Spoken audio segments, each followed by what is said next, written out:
People always say companies get bought, not sold. And I think that it's very valid, but I think that a lot of times to get to that point, to get bought, you need to understand how you might sell your company. And you need to understand, how does your company merge into those other ecosystems?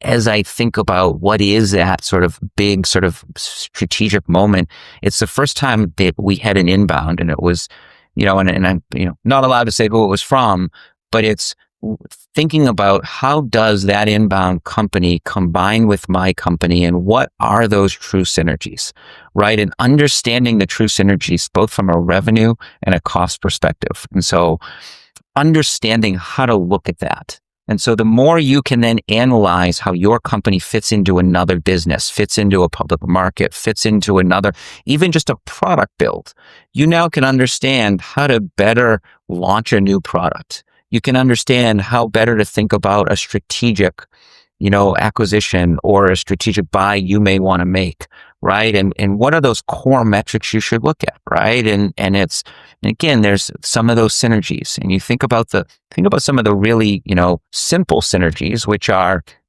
my G&A team, you don't need two G&A teams necessarily and whatnot, but it's how do you think about the unit economics of that combined entity? And so understanding the unit economics of that combined entity can help you think about what is a combination, and does a combination make sense? And does 1 + 1 really equal 3?